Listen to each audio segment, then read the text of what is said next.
this thing for a long time, and we call it the cone of uncertainty. If you're getting familiar with these terms, as they sort of have this area that they believe that, based on the models that they're receiving, there's this area, a swath of space that they think that the hurricane is likely to go to, that they call the cone of uncertainty. Of course, cone of uncertainty actually means cone of we don't have a clue. That's what that means. Listen, for our staff, we've been wrestling with this. We heard earlier in the week about the potential of a hurricane coming our way. When it was first formed, by the way, they predicted that it would be no stronger than a Category 2. But the very first discussions about it, they believe it was back before it was even a tropical storm. Someone predicted it was likely to go across Hispaniola, and when it does, it's going to hit some highland, and there's going to be some wind shears, and as it moves toward the Gulf, it's going to probably dissipate, right? Well, in case you haven't noticed, checked in the last 2 seconds, it is now a Category 5.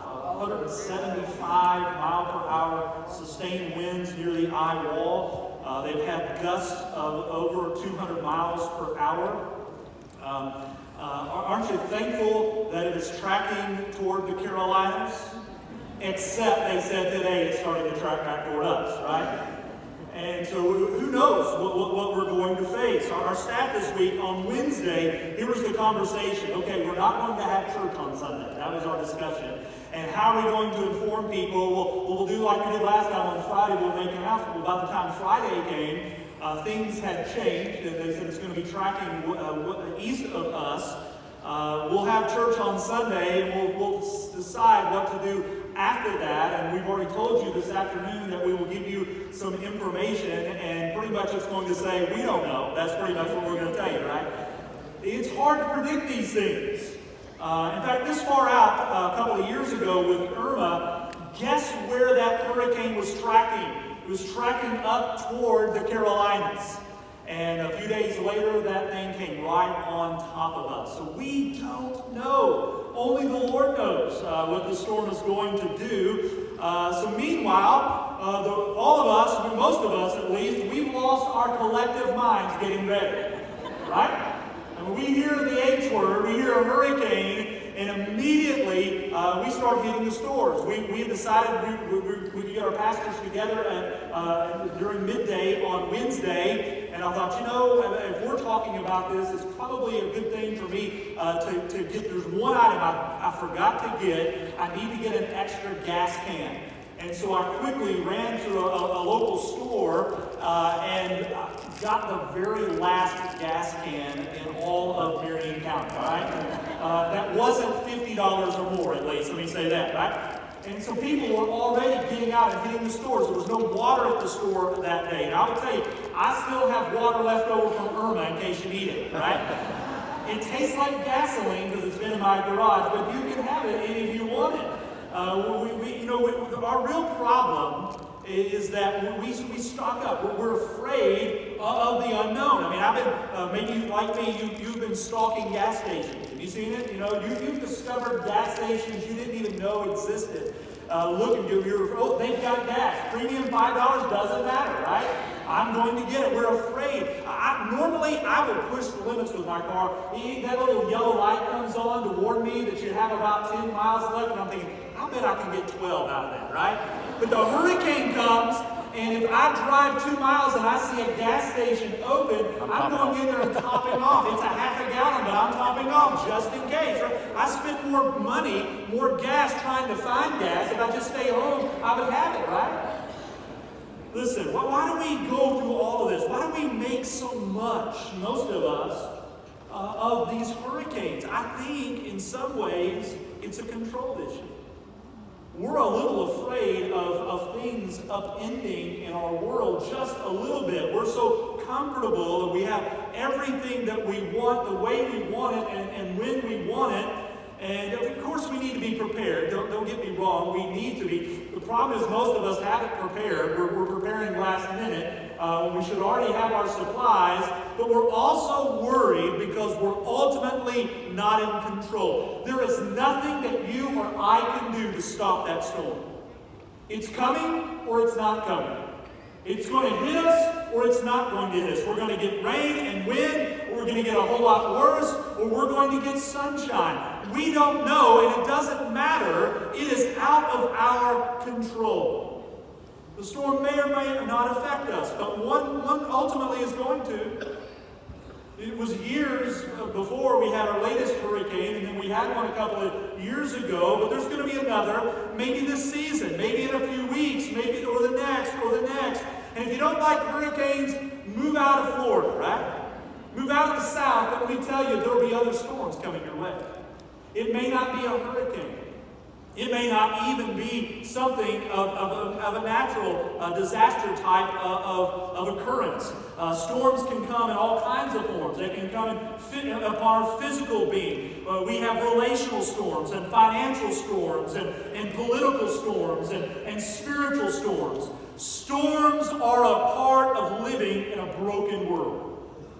We cannot control everything that's going on in this world. Storms happen, and they're often not the result of things we've decided. They just happen upon us, and they're often out of our control. But what we do have control over is our response to those storms. And we have that control over our response because we know someone who is actually in charge of it all. And that is God Himself. We recognize that though we're not in control, God is in control, and that He is with us in the storm. We do not have to be afraid. We can trust Him and know and be still and know that He is God, trusting Him completely. That is the promise that I want to share with you today. We're going to find it in a psalm. Psalm 46, or if you remember, the book of Psalms is basically the hymn book, the psalm book, the song book of the Old Testament saints. In fact, many of our modern day hymns and worship songs or praise songs find their roots in the book of Psalms. And we're going to look at one of those songs today, a song that refers to how God is our refuge and our strength. He is our fortress. So if you have your place in Scripture, why don't you stand with me, would you? And let's be mindful of the fact that God is still present. Whether a storm named Dorian hits us or not, or another storm, our God, Jesus Christ, is much bigger. So listen to this. Verse 1. God is our refuge and strength, a very present help in trouble. Therefore, we will not fear, though the earth gives way, though the mountains be moved into the heart of the sea, though its waters roar and foam, though the mountains tremble at its swelling. You'll see the word Selah. There's a lot of debate over what that word means. Many believe it simply means pause. So let's pause for a moment and consider what we've just read. Verse 4. There is a river whose streams make glad the city of God, the holy habitation of the Most High. God is in the midst of her. She shall not be moved. God will help her when morning dawns. The nations rage, the kingdoms totter. He utters His voice, the earth melts. The Lord of hosts is with us. The God of Jacob is our fortress. Come, behold the works of the Lord, how He has brought desolations on the earth. He makes wars cease to the end of the earth. He breaks the bow and shatters the spear. He burns the chariots with fire. Be still and know that I am God. I will be exalted among the nations. I will be exalted in the earth. The Lord of hosts is with us. The God of Jacob is our fortress. Lord, the storms may rage. The seas may rise up and crash against us. The waters may rise. But we will not fear. We will trust you. We believe that you are God and that you will be with us and are with us in the midst of our storms. You are our refuge and strength.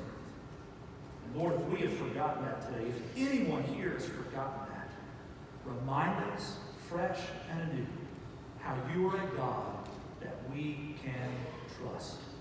Now, Lord, as we open up this text for a few moments, speak into our hearts and lives, and may we be a people that reflect the truth of this passage, that our God is present with us, even in the middle of the storm.